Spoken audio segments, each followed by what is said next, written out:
ನಮಸ್ಕಾರ ಸ್ನೇಹಿತರೆ. ಮತ್ತು ಮಹೇಶ್ ಅವರು ನಮ್ಮ ಜೊತೆ ಇದ್ದಾರೆ. ಮತ್ತು ರೈತ ಸಂಘದ ಮುಖಂಡರಾದಂಥ ನಮ್ಮ ರಾಮನಗರದ ರೈತ ಮುಖಂಡರು ಶಿವಲಿಂಗಣ್ಣ ಇದ್ದಾರೆ. ಇವತ್ತು ಇನ್ನು ಸಮಸ್ಯೆಗಳ ಬಗ್ಗೆ ನಮ್ಮ ಮಹೇಶ್ ಅವರು ಈ ನಮ್ಮ ಯೂಟ್ಯೂಬ್ ಚಾನಲ್ಲು ಮತ್ತು ಫೇಸ್ಬುಕ್, ಇನ್ಸ್ಟಾಗ್ರಾಮ್, ವಾಟ್ಸಪ್ ಎಲ್ಲರೂ ಕುರಿತು ಇವತ್ತು ಮಹೇಶ್ ಅವರು ರೈತರ ಸಮಸ್ಯೆ ಆಗಲಿ ಮತ್ತು ಜನಸಾಮಾನ್ಯ ಸಮಸ್ಯೆಗಳನ್ನ ಇವತ್ತು ನಮ್ಮ ಈ ಕುರಿತಾಗಿ ಹೇಳ್ತಾರೆ. ಮಹೇಶ್ ಅವರು ಹೇಳಿ, ನಿಮ್ಮ ಅಭಿಪ್ರಾಯ ಹೇಳಿ. ಈಗ ನಾನೊಂದು ಹೇಳ್ತಾ ಇದ್ದೀನಿ, ಯೂಟ್ಯೂಬಲ್ಲಿ ಈಗಾಗಲೇ ಸುಮಾರು ವಿಡಿಯೋಗಳು ಮಾಡಿದ್ದೀನಿ ರೈತರ ಬಗ್ಗೆ. ರೈತರದ್ದು ಏನು ಸಮಸ್ಯೆ ಆಗಿದೆ ಅಂತಂದರೆ ಪದೇ ಪದೇ ಹೇಳ್ತೀನಿ, ಇವಾಗ ರೈತನ ಹುಟ್ಟಿರೋದೇ ಒಂದು ಸಮಸ್ಯೆ ಆಗ್ಬಿಟ್ಟಿದೆ. ಕಾರಣ ಯಾಕೆ ಅಂತಂದರೆ ಇವಾಗ ಅವನು ಈಗ ಯಾವ ಸರ್ಕಾರ ಬರಲಿ ಏನೇ ಬರಲಿ ರೈತನ ಪರವಾಗಿ ಅಂತಲೇ ಅವ್ರು ಬರೋದು, ಓಟ್ ಕೇಳಿಕೊಂಡು. ಪ್ರಮಾಣ ವಚನ ಸ್ವೀಕಾರ ಮಾಡಬೇಕಾದ್ರೂ ರೈತನ ಪರವಾಗಿ ಅಂತಲೇ ಸ್ವೀಕಾರ ಮಾಡ್ತಾರೆ. ಬಟ್ ಏನು ರೈತ ಅವನು ಪಾಪ ಎಷ್ಟು ಕಷ್ಟಪಟ್ಟು ಸಾವಿರ ರೂಪಾಯಿ ಹಾಕಿ ಬೆಳೆ ಬೆಳೀತಾನೆ, ಅವ್ನಿಗೊಂದು ಬೆಂಬಲ ಬೆಲೆ ಕೊಡಲ್ಲ, ಸುರುಗುಟ್ಟು ಬರ್ತಾನೆ, ಅವ್ನ ಮನೆ ಮಠ ಸಾಲ ತೀರ್ಸೋಕ್ಕಾಗದೆ ಅವನು ಆತ್ಮಹತ್ಯೆ ಮಾಡ್ಕೋತಾನೆ, ಬರ್ತಾರೆ. ಅದ್ರ ಬಗ್ಗೆ ಯಾವ ಸರ್ಕಾರಕ್ಕೂ ಈ ಕಾಳಜಿನೇ ಇಲ್ಲ.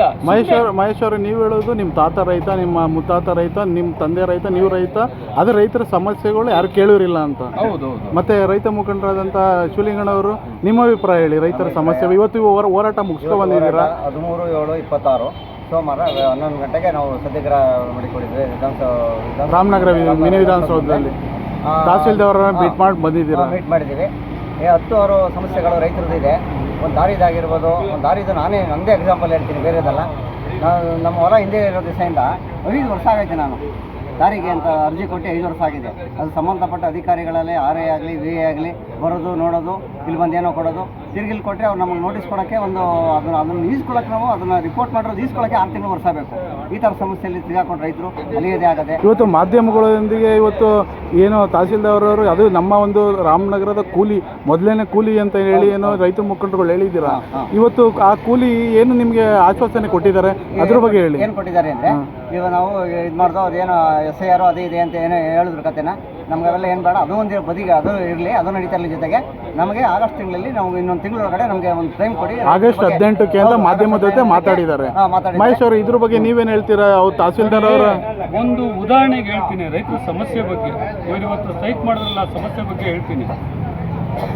ಬಗರುಕುಂ ಆದೇಶ ಇದೆ ಸರ್ಕಾರದಿಂದ, ಏನು ಅಕ್ರಮ ಸಾಗುವಳಿದಾರಿಗೆ ಸಕ್ರಮಗೊಳಿಸಿ ಅವ್ರಿಗೆ ಹಕ್ಕುಪತ್ರ ಕೊಡಬೇಕು ಅಂತ. ಕೋರ್ಟಲ್ಲೇ ಒಂದಿದೆ, ಕಾನೂನಲ್ಲಿ ಅಡ್ವಾನ್ಸ್ ಪೊಸಿಷನ್ ಅಂತ, 30 ವರ್ಷ ಯಾರು ಜಮೀನಲ್ಲಿ ರೈತರಿರ್ತಾರೆ ಅವ್ರಿಗೆ ಅಂತ. ಇಷ್ಟೆಲ್ಲ ಇದ್ದು ಅವ್ರಿಗೆ 30-40 ವರ್ಷದಿಂದ ಮಾಡ್ತಿದ್ರು ಜಮೀನು, ಗೋಮಾಳ ಜಮೀನು, ಅವ್ರಿಗೆ ಹಕ್ಕುಪತ್ರನೂ ಕೊಡ್ತಿಲ್ಲ, ಏನೋ ಅದ್ರ ಬಗ್ಗೆ ಯೋಚನೆನೂ ಮಾಡ್ತಿಲ್ಲ. ಇನ್ನೊಂದು, ಈಗ ಗೋಮಾಳದ ಜಮೀನು ಕೊಟ್ಟು ಸಾಗುವಳಿ ಚೀಟಿ ಮತ್ತು OM ಕಾಪಿ ಎಲ್ಲ ಕೊಟ್ಟು ಪಾಣಿನೂ ಕೊಟ್ಟು ಏನು ಮಾಡಿದ್ರು, ಸಡನ್ನಾಗಿ ಎಲ್ಲರನ್ನೂ ಒಗ್ಗೂಡಿಸ್ಕೊಟ್ರು. ಅವ್ರಿಗೆ ಸಪ್ರೇಟಾಗಿ ಸ್ಕೆಚ್ ಮಾಡಿ ಅವ್ರಿಗೆ ಆ ಭೂಮಿ ಕೊಡಬೇಕು ಅನ್ನೋ ಜ್ಞಾನನೇ ಇಲ್ಲ. ಬೇರೆ ಎಲ್ಲ ಯೋಜನೆಗಳೇ ಮಾಡ್ತಾರೆ, ಅಲ್ಲೊಂದು ಸ್ಮಾರ್ಟ್ ಸಿಟಿ ಮಾಡ್ಬೇಕಂತೆ, ಇನ್ನೊಂದು ಮಾಡ್ಬೇಕಂತೆ ಎಲ್ಲ ಮಾಡ್ತಾರೆ.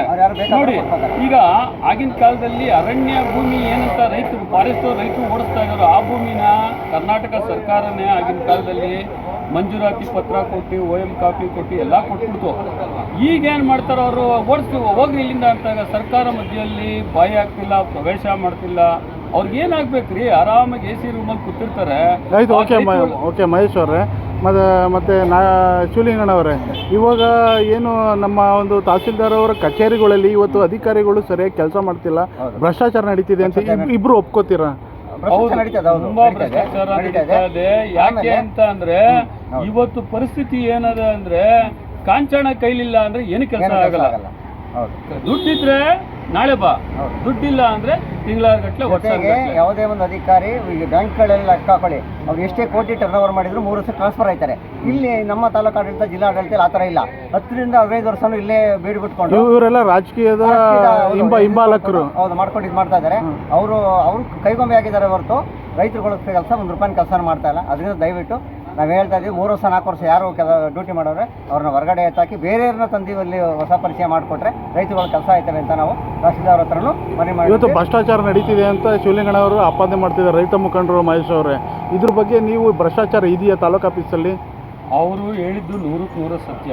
ನಾವು ಒಬ್ಬ ರೈತರಾಗಿ ನಮಗೂ ಅನುಭವ ಆಗ್ತದೆ. ನಾನು ಸುಮಾರು ವಿಡಿಯೋಗಳು ಬಿಟ್ಟಿದ್ದೀನಿ. ಎಷ್ಟೋ ಜನ ದುಡ್ಡಿಲ್ಲದ ರೈತರುಗಳು ಹಲ್ದಿ ಅವ್ರ ದಾಖಲಾತಿಗಳು ಮಾಡ್ಸೋಕ್ಕಾಗದೆ ಆತ್ಮಹತ್ಯೆ ಮಾಡ್ಕೊಬಿಟ್ಟವ್ರೆ. ಇವ್ರಿಗೇನು ಗೊತ್ತಿಲ್ಲ. ಯಾತಕ್ಕೆ ಬರ್ಬೇಕು? ಈಗ ನಮ್ಮ ರೈತರಿಗೆ ಆಗದ್ಮೇಲೆ ಈ ಸರ್ಕಾರಿ ಕಚೇರಿಗಳಲ್ಲಿ ಯಾತಕ್ಕೆ ಬೇಕು? ಯಾತಕ್ಕೆ ಇವರೆಲ್ಲ ಸರ್ಕಾರಿ ಕಂದಾಯ ಇಲಾಖೆ ಬೇಕು? ಎಲ್ಲದಕ್ಕೂ ಬೀಗ ಹಾಕ್ಬಿಟ್ಟು ಓಡಿಸ್ಬೇಕು. ಯಾತಕ್ಕೆ ಬೇಕು ನೀವು ಹೇಳೋದು ಪಾಣಿಗಳು EM ಕಾಪಿಗಳು ಮತ್ತೆ ಪೋಡಿ ಖಾತೆಗಳು ಸರಿಯಾಗಿ ಆಗ್ತಾ ಇಲ್ಲ ಅಂತ ಆಪಾದನೆ ಮಾಡ್ತಿದ್ದೀರಾ? ಹೌದು. ಒಂದು ಪಾಣಿಗೆ ಹೋದ್ರೆ ಒಂದು ಪಾಣಿ ಸಿಗಲ್ಲ, ಜೊತೆಗೆ ಒಂದು ರೆಕಾರ್ಡ್ ರೂಮ್ಗೆ ಹೋದ್ರೆ ಒಂದು ರೆಕಾರ್ಡ್ ಸಿಗಲ್ಲ. 6 ತಿಂಗಳು ವರ್ಷ ಗಟ್ಟಲೆ ಆದ್ರೂ ರೆಕಾರ್ಡ್ ರೂಮ್ ಅನ್ನೋದಕ್ಕೆ ಅರ್ಥ ಇಲ್ಲ. ರೆಕಾರ್ಡ್ ರೂಮ್ ಅಂದ್ರೆ ಏನು? ಹೋದ್ರೆ ಅರ್ಜಿ ಇಟ್ಕೋದ್ರೆ ಬೇಜವಾಬ್ದಾರಿ ಮಾಡ್ತಾರೆ. ರೆಕಾರ್ಡ್ ರೂಮ್ ಅಂದ್ರೆ ಏನು? ಅದ್ರಲ್ಲಿ ರೈತರ ದಾಖಲಾತಿಗಳು ಇರಬೇಕು ಅಂತ. ಅದ್ರ ಅರ್ಥನೇ ಇಲ್ವಲ್ಲ. ನಾವು ದಾಖಲಾತಿಗಳು ಇಲ್ಲ ಅಂದ್ರೆ ಏನಕ್ಕಿದ್ದಾರೆ ಇವರೆಲ್ಲ? ನಾವ್ ಎಲ್ಲಿಗೆ ಹೋಗಿ ಕೇಳ್ಬೇಕು? ಇಲ್ಲಿಗೆ ಮೋದಿಯವ್ರ ಹತ್ರ ಹೋಗ್ಬೇಕಾ, ಇಲ್ಲ DK ಶಿವಕುಮಾರ್ ಅವ್ರ ಹತ್ರ ಹೋಗಿ ಕೇಳ್ಬೇಕಾ? ಇವ್ರು ಯಾಕಿದ್ದಾರೆ ಇವರೆಲ್ಲ? ಸಾಲಗಾರ ಹೇಳ್ತಾ ಇರೋದು ನಮ್ಮ ಸಮಸ್ಯೆಗಳನ್ನ ಬಗೆಹರಿಸಕ್ಕೆ ನಾವಿಲ್ಲಿ ಬಂದು ಇದು ಮಾಡ್ಬೇಕು. ಶಿವಲಿಂಗಣ್ಣ ಅವರೇ, ನೆಕ್ಸ್ಟ್ ದಿನ ನಿಮ್ಮ ರೈತ ಮುಖಂಡರಾಗಿ ನೀವು ನೆಕ್ಸ್ಟ್ ಯಾವ ರೀತಿ ಸ್ಟೆಪ್ಗಳನ್ನ ಮಾಡ್ತೀವಿ ಅಂದ್ರೆ, ಈಗ ಅವ್ರು ಆಗಸ್ಟ್ 18ಕ್ಕೆ ಏನೋ ಡೇಟ್ ಹೇಳಿದ್ದಾರೆ, ಅದನ್ನ ನೋಡ್ತೀವಿ ನಾವು. ಅದನ್ನ ನೋಡ್ಕೊಂಡು ಯಾವ ರೀತಿ ಮಾಡ್ತಾರೆ, ಏನು ರೈತಗಳ ಸಮಸ್ಯೆನ ನೋಡ್ಕೊಂಡು ಇದು ಮಾಡ್ಕೊಂಡು ನೆಕ್ಸ್ಟ್ ಮುಂದಿನ ಚಳವಳಿ ಏನು ಮಾಡಬೇಕು ಅನ್ನೋದ್ರ ಬಗ್ಗೆ ನಮ್ಮ ಮುಖಂಡರುಗಳಲ್ಲಿ ಸೇರಿ ಕೂತು ಚರ್ಚೆ ಮಾಡಿ ಅದನ್ನ ಮುಂದುವರಿಸಕ್ಕೆ ನಾವು ತೀರ್ಮಾನ ಮಾಡ್ತೀವಿ. ಮಹೇಶ್ವರ, ನಿಮ್ಮ ಅಭಿಪ್ರಾಯ ಇದು ಬಗೆಹರಿ ಅಲ್ವಾ? ನೋಡಿ ಸ್ವಾಮಿ, ನಾನು ಹೇಳ್ತಾ ಇದ್ದೀನಿ, ನಾನು ಇಲ್ಲಿವರೆಗೂ ರೈತರ ಬಗ್ಗೆ ವಿಡಿಯೋಗಳು ಮಾಡ್ತೀನಿ, ಹೋರಾಟ ಮಾಡಬೇಕು ಅಂತ ಹೇಳ್ತಿದ್ದೀನಿ. ಇವ್ರು ಹಿಂಗೆ ಕಂಟಿನ್ಯೂ ಮಾಡ್ತಾ ಇದ್ರೆ ನಾನು ನಿಜವಾಗ್ಲೂ ಹೋರಾಟಕ್ಕೆ ನಿಂತ್ರೆ, ನಾನು ಹೇಳ್ತಾ ಇದ್ದೀನಿ, ನಾನತ್ವದಲ್ಲಿ ಹೇಳ್ತಿಲ್ಲ, ಹೋರಾಟಕ್ಕೆ ನಿಂತ್ರೆ ದೊಡ್ಡ ಉಗ್ರ ಹೋರಾಟ ನಡೆಸಿಸ್ಬಿಡ್ತೀನಿ. ಯಾಕಂದ್ರೆ ಪಾಪ ರೈತರುಗಳು ಇವತ್ತು ಎಷ್ಟೋ ಪಾಪ ಬಡಪಾಯಿಗಳು, ಮುದುಕರು, ಮೋಟ್ರು, ಹೆಂಗಸರುಗಳು, ಕೈಲಾಗದಿದ್ದವರೆಲ್ಲ ಬಂದು ತಮ್ಮ ದಾಖಲಾತಿಗಳಿಗೋಸ್ಕರ ಅಲಿತಾವ್ರೆ. ಇವ್ರೇನು ಗಂಟೆ ಹೊಡೆದು ಸಂಬಳ ತಗೋತಾರೆ? ಯಾರು ಇವ್ರನ್ನೆಲ್ಲ ನಮ್ಮ ಜನಕ್ಕೆ ದುಡ್ಡು ತಂದು ಆರಿಸ್ಕೊಡಿಸ್ತಾರಲ್ಲ ಅಧಿಕಾರದ ಮೇಲೆ. ಯಾವನಾರು ಒಂದು 4 ತಿಂಗಳಿಗೆ ಬಂದು ಹಳ್ಳಿಗಳಲ್ಲಿ ಬಂದು ಗ್ರಾಮ ಸಭೆಗಳು ಮಾಡಿ ಜನರು ಕಷ್ಟ ಸುಖ, ರೈತರು ಕಷ್ಟ ಸುಖ ನೋಡ್ತಾನೆ ಅಂದ್ರೆ ಗೆದ್ದಿರೋನು ಓಟ್ ಕೇಳ್ಬೇಕಾದ್ರೆ ಬರ್ತಾನೆ, ಆಮೇಲೆ ಒಂದಿನ ಬರ್ತಾನೆ. ಆಮೇಲೆ ಜೊತೆಗೆ ಇವತ್ತಿನ ಅಧಿಕಾರಿಗಳು, ನೀವು ಹೇಳೋದು ಆಪಾದನೆ ಮಾಡ್ತಿರೋದು ಅಧಿಕಾರಿಗಳು ಇವತ್ತು ಸರ್ಕಾರಿ ಅಧಿಕಾರಿಗಳು ರಾಜಕೀಯದ ಕೈಗೊಂಬೆಗಳಾಗಿದ್ದಾರೆ. ಸರಿಯಾಗಿ ರಾಜಕೀಯ ಕೈಗೊಂಬೆ ಒಂದು ಅವ್ರಿಗೆ ಏನಾಗ್ಬಿಟ್ಟದೆ ಅಂದ್ರೆ ಭ್ರಷ್ಟಾಚಾರನ ಮೈಗುಡ್ಕೋಗ್ಬಿಟ್ಟದೆ ಅಡಿಯಿಂದ ಮಡಿವರ್ಗು. ಇವತ್ತು ದುಡ್ಡು ತೆಗಿಲಿಲ್ಲ ಅಂದರೆ ಕೆಲಸಗಳಾಗಲ್ಲ. ಎಷ್ಟೋ ನೋಡ್ತಾ ಇದ್ದೀರಾ ನೀವು ಟಿವಿಗಳಲ್ಲಿ, ಎಲ್ಲದರಲ್ಲೂ ಅಲ್ಲಿ ತಹಸೀಲ್ದಾರ್ ತಗೊಳಾಕೊಂಡ್ರು, ಅಲ್ಲಿ ಸಬ್ ರಿಜಿಸ್ಟ್ರು ತಗೊಳಾಕೊಂಡು, ಎಲ್ಲ ಯಾತಕ್ಕೆ ಬೇಕು? ನಮ್ಮ ರೈತರುಗಳಿಗೆ ಹೋಗಿ ಅವಸ್ಕರ ಇರೋದು ಈ ಕಚೇರಿಗಳು. ಅವ್ರ ಕೆಲಸನೇ ಮಾಡ್ಕೊಳ್ಳಿಲ್ಲ ಅಂದ್ಮೇಲೆ ಮುಚ್ಕೊಂಡು ಹೋಗ್ಲಿ. ಹವಾಮಾನ ಎಲ್ಲ ಕೇಳ್ತಾ ಇದೆ, 30% ಮಳೆ ಇಲ್ಲ ಅಂತದೆ. ರೈತರು ನಾವೇನು ಮಾಡ್ತೀವಿ ಅಂದರೆ ಬಿತ್ತನೆ ಬೀಜಗಳನ್ನ ರೆಡಿ ಮಾಡ್ಕೊಂಡು ಇದು ಮಾಡಿಕೊಂಡು ಆಕಾಶ ನೋಡ್ತಾ ಗೊತ್ತೀವಿ ನಾವು. ನಮಗೆ ಈಗ ಮರನೂ ಇಲ್ಲ, ಇದು ಇಲ್ಲ, ಬಿತ್ತನೆ ಬೀಜದ್ದು ಇದೆಲ್ಲ, ನಾವು ಹಾಕೋದು ಬಂಡವಾಳನೂ ಇಲ್ಲ. ಈಗ ಟ್ರ್ಯಾಕ್ಟರ್ ಬಾಡಿಗೆ 1,200, 1,300, 1,000 ಕೊಟ್ಟು ನಾವು ಉಳುಮೆ ಮಾಡಿ. ಶಿವಲಿಂಗಣ್ಣವರೇ, ನೀವು ತಹಸೀಲ್ದಾರ್ ಆಗಲಿ ಮತ್ತು DC ಆಗಲಿ, ನಿಮ್ಮ ಹೋರಾಟ ಶಾಂತಿನ ಇಲ್ಲಾಂದ್ರೆ ಅಹಿಂಸನ? ಇಲ್ಲ, ಶಾಂತಿ ರೀತಿಯಿಂದ ಮಾಡುತ್ತೆ. ಶಾಂತಿ ರೀತಿಯಿಂದ ಮಾಡಿ, ಶಾಂತಿ ರೀತಿಯಿಂದ ಕೇಳೋದು. ನಾವು ಯಾವುದೇ ಕಾರಣಕ್ಕೂ ರೈತರು ಅವರು ರಾತ್ರಿ ಮಾಡೋದಲ್ಲಿ, ಇನ್ನೊಂದು ಮಾಡೋದಲ್ಲಿ ಮಾಡಿ ಬೆದರಿಕೆ ಮಾಡಿ ಮಾಡೋದಿಲ್ಲ. ಅವರು ಶಾಂತಿ ರೀತಿಯಲ್ಲೇ ಕೇಳ್ತಾರೆ. ಅವ್ರು ಶಾಂತಿ ರೀತಿಯೇ ಕೊರಗಿ ಅವನು ಕಷ್ಟ ಸುಖ ಅವ್ನು ಹೇಳ್ಕೊಂಡು ಇದು ಮಾಡಿ ಕೊನೆಗೆ ಅವನು ಪ್ರಾಣ ತ್ಯಾಗ ಮಾಡ್ತಾನೆ ಹೊರತು ಅವ್ನು ಯಾವುದೇ ಕಾರಣಕ್ಕೂ ಇನ್ನೊಬ್ರು ದರೋಡೆ ಮಾಡೋದಲ್ಲಿ, ಇನ್ನೊಂದು ಮಾಡೋದಲ್ಲಿ, ಮೋಸ ಮಾಡೋದಲ್ಲಿ, ಇನ್ನೊಬ್ರು ತಲೆ ಹೊಡಿಬೇಕು ಅನ್ನೋದಲ್ಲಿ ಆ ಭಾವನೆ ರೈತರಲ್ಲಿ ಯಾವುದೇ ಕಾರಣಕ್ಕೂ ಇಲ್ಲ. ಪ್ರಾಣ ತ್ಯಾಗ ಮಾಡ್ಬಿಡ್ತಾನೆ ಬೇಕಾದ್ರೆ. ಕೊನೆಯದಾಗಿ ಮಹೇಶ್ವರ, ನಿಮ್ಮ ಮಾತು? ನನ್ನ ಮಾತು ಏನು ಹೇಳ್ತೀನಿ ಅಂದರೆ, ಈಗಲಾದರೂ ನಮ್ಮ ರಾಜಕೀಯ ನಾಯಕರು, ಇವಾಗಿರೋ ಸರ್ಕಾರನೇ ಆಗಲಿ, ರಾಜಕೀಯ ನಾಯಕರು ಎಚ್ಚೆತ್ಕೊಂಡು, ನಮ್ಮ ಮನೆ ಮುಖ್ಯಮಂತ್ರಿಯವರಾಗಲಿ ಎಚ್ಚೆತ್ಕೊಂಡು, ಪ್ರತಿಯೊಂದು ತಾಲೂಕು ಕಚೇರಿಗಳಲ್ಲಿ ಕೆಲಸ ನಡೀತಿಲ್ಲ ಅಂತ ಗೊತ್ತಾಗಿ ಅಲ್ಲಿ ಬಂದು ಒಂದು ಉಗ್ರವಾದ ಕ್ರಮ ಕೈಗೊಂಡು ರೈತರುಗಳಿಗೆ ಅನುಕೂಲವಾಗಿ ಮಾಡಬೇಕು.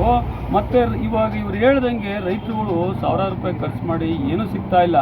ಅವರು ಬೀದಿಗೆ ಬರ್ತಾವ್ರೆ ಲಕ್ಷಾಂತರ ರೂಪಾಯಿ ಖರ್ಚು ಮಾಡಿ. ಅವ್ರಿಗೇನು ಬೇಕು, ಅವ್ರಿಗೇನು ಸೌಲಭ್ಯ ನಾವು ಮಾಡ್ಬೋದು. ರೈತರು ಮುಂದುವರಿಯೋಕ್ಕೆ ಏನು ಮಾಡಬೇಕು? ಯಾಕಂದರೆ ರೈತ ದೇಶದ ಬೆನ್ನೆಲುಬು. ಈಗ ತುಂಬ ಚೆನ್ನಾಗಿರೋ ಫಲವತ್ತಾದ ಜಮೀನು ನೀವು ಅಕ್ವೈರ್ ಮಾಡ್ಕೊಳ್ತೀರಿ, ನಾಳೆ ದಿನ ಅನ್ನ ತಿಂದೆ ಚಿನ್ನ ತಿಂತೀರಾ? ಅನ್ನನೇ ತಿನ್ಬೇಕಲ್ವಾ? ನೀವೊಂದು ಯೋಜನೆಗಳು ಮಾಡಬೇಕಾದ್ರೆ ಹುಷಾರಾಗಿರ್ಬೇಕು. ವ್ಯವಸಾಯಕ್ಕೆ ಯೋಗ್ಯವಾಗಿಲ್ಲದೆ ಬರಡು ಭೂಮಿನೇ ಸೆಲೆಕ್ಟ್ ಮಾಡ್ಕೋಬೇಕು. ನಾವೆಷ್ಟೇ ಲಕ್ಷ ಕೋಟಿ ಇದ್ರು ಅನ್ನನೇ ತಿನ್ಬೇಕು ಟೈಮ್ಗೆ. ಅದನ್ನೇ ಕಳ್ಕೊಂಡ್ಬಿಟ್ರೆ ಏನ್ ಮಾಡ್ತೀರಾ? ಇವೆಲ್ಲ ಯೋಚನೆ ಮಾಡಿ ಸರ್ಕಾರ ಹೆಜ್ಜೆ ಇಟ್ರೆ ಅವ್ರಿಗೂ ಒಂದು ಹೆಸರು, ರೈತರಿಗೂ ಒಂದು ಅನುಕೂಲ. ಸ್ವಲ್ಪ ನೀರಾವರಿ ನಾವು ಬೆಳೆ ಬೆಳೆದು ನಾವು ಜೀವನ ರೂಪಿಸ್ಕೋಬೇಕೇ ಹೊರತು ನಾವು ಇನ್ನೊಂದು ಮಾಡಿ ಇದು ಮಾಡಕ್ಕೆ. ಶಿವಲಿಂಗಣ್ಣವ್ರೆ, ನೀವು ಹೇಳೋದು ಸರಿಯಾದಂಥ ಟೈಮ್ಗೆ ನೀರು, ಸರಿಯಾದಂಥ ವಿದ್ಯುತ್, ಸರಿಯಾದಂಥ ವ್ಯವಸ್ಥೆ ರೈತರು ಕಲ್ಪಿಸ್ಕೊಟ್ರೆ ರೈತ ಚೆನ್ನಾಗಿರ್ತಾನೆ. ಎಷ್ಟು ಕೊಟ್ಟರೆ ನಾವು ಇದನ್ನೇ ಕಾಯಲ್ಲ. ನಮ್ಗೆ ಅಲ್ಪ ಸ್ವಲ್ಪ ನಮಗೆ ರಸಗೊಬ್ಬರ ಸಿಕ್ಕರೆ ಸಾಕು. ನಾವೇನು ಮಾಡ್ತೀವಿ, ಸಾವಯವ ಕೃಷಿನೇ ಮುಂದುವರಿಸ್ತಾ ಇದೀವಿ. ಈಗ ಸ್ವಲ್ಪ ರೈತರೆಲ್ಲ ಏನು ಮಾಡ್ತಾವ್ರೆ, ಸ್ವಲ್ಪ ಚೇಂಜ್ ಆಗವ್ರೆ. ಈಗ ಯೂರಿಯಾ ಯಾವಾಗ ಅಭಾವ ಆಯ್ತಾ ಬಂತು, ಸಾವಯವ ಕೃಷಿ ಸ್ವಲ್ಪ ಒಂದು 30% ಈಗ ಎಲ್ಲ ಚೇಂಜ್ ಆಗವ್ರೆ. ಇದು ಮಾಡ್ಕೊಂಡು ಮಾಡಿ ಮುಂದೆ ನಾವು ಇದು ಮಾಡ್ಕೋಬೇಕು ಹೊರತು ನಾವು ಎಲ್ಲೋ ಕಳಿಸ್ತಾರೆ, ಎಲ್ಲೋ ಮಾಡ್ತಾರೆ ಅಂದ್ಕೊಂಡು ನಾವು ಅದನ್ನೇ ನಾವು ಇದು ಮಾಡೋಕ್ಕೆ ನಾವು ಇದಾಗ. ನೇರವಾಗಿ ಮುಖ್ಯಮಂತ್ರಿಗೆ ಏನು ಮನವಿ ಕೊಡ್ತೀರಾ ಮಹೇಶ್ವರ, ನೀವು ರೈತರ ಪರವಾಗಿ? ನಾನು ಮುಖ್ಯಮಂತ್ರಿಯವ್ರು ಹೇಳ್ತೀನಿ, ಅದು ನಿಮ್ಮ ಎಷ್ಟೋ ಜನ ಪುಣ್ಯ ಇರಬೇಕು, ಮುಖ್ಯಮಂತ್ರಿ ಸ್ಥಾನಕ್ಕೆ ಬಂದಿದ್ದೀರಿ. ನೀವು ಇದನ್ನು ಉಳಿಸ್ಕೊಂಡು ಜನರ ಪ್ರೀತಿ, ರೈತರ ಪ್ರೀತಿ ಗಳಿಸ್ಬೇಕು. ಹೆಂಗೆ ಅಂದರೆ ರೈತರ ಸಮಸ್ಯೆಗಳನ್ನ ಆಲಿಸಿ ಬಂದು ಒಂದು ಸಭೆಗಳು ಮಾಡಿಸಿ ನಿಮ್ಮ ಶಾಸಕರ ಕೈಲಿ ರೈತರುಗಳ ಸಮಸ್ಯೆ ಆಲಿಸಿ ಆಯಾ ಕಚೇರಿಗಳ ಕೆಲಸಗಳಾಗಂಗೆ ಮಾಡಿ ರೈತರಿಗೆ ಏನು ಬೇಕು ಸೌಲಭ್ಯ, ಅವರೊಂದು ಬಿತ್ತನೆ ಬೀಜನೋ ಇನ್ನೊಂದು ಹವಾಮಾನ ತಕ್ಕಂಗೆ ಅದಕ್ಕೆ ತಕ್ಕಂಗೆ ಏನು ಬೇಕು ಒದಗಿಸಿ ರೈತ ಮುಂದುವರಿಯೋಂಗೆ ಮಾಡಿ. ಇವಾಗ ರೈತ ಹೊಂಟೋದ್ರೆ ನಿಮಗೆ ಹೇಳ್ತೀನಲ್ಲ, ರೈತ ದೇಶದ ಬೆನ್ನೆಲುಬು ಅಂತ ಮಾತಲ್ಲಿ ಹೇಳಿದ್ರಾಗಲ್ಲ, ನಿಜವಾಗ್ಲೂ ಅದನ್ನು ಕಾರ್ಯಗತವಾಗಿ ಮಾಡಿ ತೋರಿಸಿ. ಶಿವಲಿಂಗಣ್ಣವ್ರ, ಕೊನೆಯದಾಗಿ ನಿಮ್ಮ ನಡೆ ಏನು, ನಿಮ್ಮ ಮುಂದಿನ ಉದ್ದೇಶ ಏನು, ರೈತರದ್ದು ಏನು ಹೇಳ್ತೀರಾ ನೀವು ಪ್ರೇಕ್ಷಕರಿಗೆ? ಏನು ಮಾಡ್ತೇವೆ ಅಂದರೆ ನಮ್ಮ ಇದನ್ನು ನಾವೇ ರೂಪಿಸ್ಕೋಬೇಕು. ಈ ಜೊತೆಗೆ ಬರ 2 ದಿವಸದಿಂದ ರೈತರು ಏನು ಮಾಡಬೇಕು ಅಂದರೆ ಈ ರಾಗಿ, ಉಳ್ಳಿ, ಜೋಳ, ಮಾವು ಇದಕ್ಕೆಲ್ಲ ವಿಮೆ ಬಿಟ್ಟಿದ್ದಾರೆ. ರೈತರು ದಯವಿಟ್ಟು ವಿಮೆಗಳನ್ನ ಮಾಡಿಸ್ಕೊಂಡು ನಮ್ಮ ಇದನ್ನು ನಾವು ರೂಪಿಸ್ಕೊಂಡು ನಾವು ಇದನ್ನು ಮಾಡಬೇಕೇ ಹೊರತು ನಾವು ಯಾರೋ ಕೊಡ್ತಾರೆ ಏನೋ ಮಾಡ್ತಾರೆ ಸರ್ಕಾರ ಇದು ಮಾಡ್ತಾ ಇದೆ ಅನ್ನೋದನ್ನು ನಾವು ಇದು ಮಾಡ್ಕೋಬಾರ್ದು. ದಯವಿಟ್ಟು ಸೆಂಟ್ರಲ್ ಗೌರ್ಮೆಂಟಲ್ಲಿ ಸ್ಟೇಟ್ ಗೌರ್ಮೆಂಟಲ್ಲಿ ಇದನ್ನು ರೈತರು ಇದನ್ನು ಅನುಕೂಲ ನಾವು ಇದು ಮಾಡಿಕೊಂಡು ಸದುಪಯೋಗ ಪಡಿಸ್ಕೋಬೇಕು ಅಂತ ರೈತರಲ್ಲಿ ದಯವಿಟ್ಟು ನಾವು ಮನವಿ ಮಾಡಿ ಕೇಳ್ಕೊತೀವಿ. ಧನ್ಯವಾದಗಳು.